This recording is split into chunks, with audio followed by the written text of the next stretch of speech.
Welcome to the deep dive. Today, we're plunging into something that, well, it feels more relevant than ever, doesn't it? Modern relationships. I mean, hmm think about it, all the complexities. We've got economic pressures, remote work changing things, social media is always there. Right. That constant buzz. Exactly. And, much more awareness around mental health, especially post-COVID. It's it's a lot. It really is. It puts a unique strain on partnerships, definitely. Which is why today our deep dive is zeroing in on couples therapy in the USA, specifically looking at it through a 2025 lens. Then our goal here really is to give you that shortcut to help you get properly informed. Yeah, We've pulled together a pretty comprehensive guide. It's packed with the latest data we could find, expert insights, some practical advice, and importantly, key legal updates right up to, well, today, July 17th, 2025. oh, interesting. Like what? Well, things like recent tweaks to IPA, Mm. which is, crucial for privacy, making sure what you share in therapy stays in Okay, therapy. that's huge. Yeah. So the aim is to help you navigate all this support effectively, whether you're facing like specific issues or maybe just want to strengthen things. That's really powerful. And what strikes me is this shift. It feels like in the last few years, more American couples are actually seeking help proactively. That's a definite trend. Yeah, not just waiting for a total crisis. It's more about growth, building stronger bonds, even though, divorce rates seem kind of stable. Right. They've plateaued somewhat. But relationship satisfaction feels like there's still a lot of room for improvement there. For sure. Yeah. So, okay, let's unpack this. When we say couples therapy, what are we actually talking about? How is it different from, say, me just going to my own therapist? That's a great question. Fundamentally, couples therapy is a specialized type of psychotherapy. Oh. You might hear it called marriage counseling, relationship therapy. Right. It's done by licensed professionals, LMFTs, licensed marriage and family therapists, psychologists, clinical social workers. But the key difference, the real core concept, is this. Unlike individual therapy, where you are the client, Uh-huh. in couples therapy, the relationship itself is treated as the client. The relationship is the client, huh? Yeah, it's focused on the dynamic between the two people, the interactions, the system they create together, rather than just two separate individuals sitting there. That's a really interesting way to put it, treating the relationship. So, practically speaking, in a session, what does that mean? What are therapists actually looking at when the client is the relationship? Right. So it means the sessions aren't just about, he did this, she said that. It's much deeper. Okay. Therapists are really focused on identifying those tricky patterns, often unconscious ones, Yeah. the ways partners interact that keep them stuck. Ah, okay. Yeah. Like the same arguments over and over. Exactly. And resolving conflict, not by figuring out who's right or wrong, but by understanding the kind of hidden needs and fears driving it.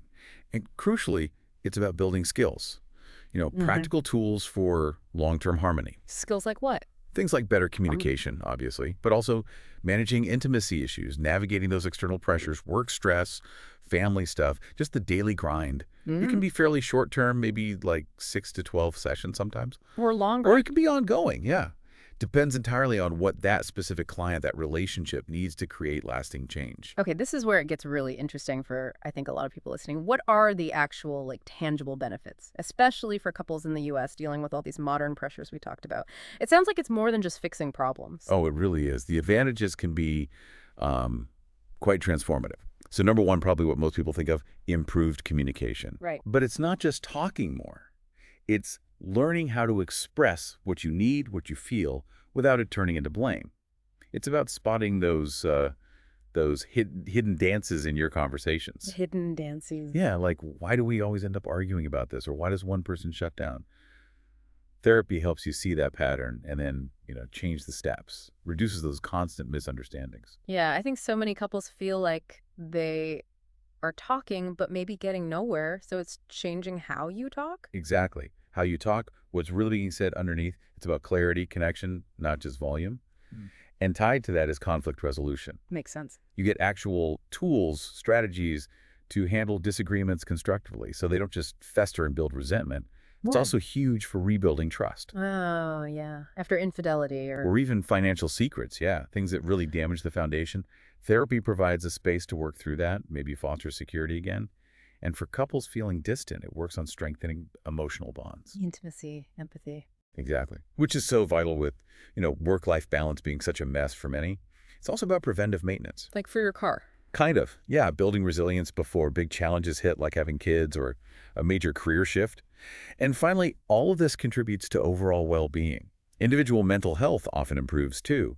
Studies show less anxiety, less depression in partners. Wow. And it's interesting how these play out specifically in the U.S., with cultural diversity, sometimes legal things like prenups, adding another layer to the dynamic. It really sounds like these benefits hit right at the core challenges people face, which I guess explains why we're seeing such growth in this area. What are the numbers actually telling us about the therapy landscape in the US right now? Must be pretty significant. Oh, the numbers are quite stark, actually. They really paint a picture. For instance, the U.S. Bureau of Labor Statistics, they're projecting like 16% job growth for marriage and family therapists between 2023 and 2033. 16%. That's huge. It's way faster than the average for all occupations. Means about 7,500 openings each year. And the market itself, for relationship counseling, it hit almost $3 billion in 2024. Oh. And it's projected to climb to nearly $5 billion by 2033. That's a growth rate of about, 6.4% compounded annually. It's booming. So clearly not just a niche thing anymore. This is becoming mainstream. Absolutely. We're looking at over 70,000 estimated couples therapists practicing the U.S. right now. And here's a really telling statistic about that proactive trend we mentioned. Yeah. So one survey found 55% of individuals had tried individual counseling. But get this, 40% of those people said they saw no improvement in their marriage from it. Huh. So individual therapy didn't necessarily help the relationship itself. Exactly. It really highlights the need for support that focuses specifically on the relationship dynamic, and the success rates for couples therapy, generally reported up to 70%, with many couples saying the benefits last. 70% success is pretty good odds. It is. And it really reflects this broader shift towards early intervention, driven by just more awareness around mental health overall. That's really compelling stuff. So, okay, for the couples actually going, what are the main ways therapists are helping them in 2025? You said it's not one size fits all. Definitely not. Good therapists in the U.S. tend to integrate different evidence-based methods, tailor it to the couple, but some approaches are, very prominent. One of the big ones, and honestly a personal favorite of mine in terms of its depth, is emotionally focused therapy, EFT. EFT, okay. What's the focus there? It really drills down into attachment bonds, that need for secure connection and emotional safety. It helps couples see the underlying emotional music playing beneath their conflicts, why they get stuck in certain negative cycles. And is it effective? Highly. It boasts something like a 90% improvement rate in studies. It's used widely, even in places like VA hospitals to help veterans and their partners. Really powerful stuff. 9%. Wow. Okay, what else is popular? What about things focused more on, like, communication behaviors? Right. That leads us neatly into the Gottman method. Developed by Drs. John and Jolie Gottman, it's very research-driven. I've heard of them. Yeah. They're famous for identifying the four horsemen of the apocalypse in relationships. Right. Criticism, contempt. Defensiveness and stonewalling. Exactly. Their method focuses on helping couples recognize and counteract these destructive patterns, building friendship and managing conflict better. Their research can actually predict divorce with like 90% accuracy based on these patterns. Scary, but useful to know what to avoid. For sure. Then there's cognitive behavioral therapy, CBT, adapted for couples.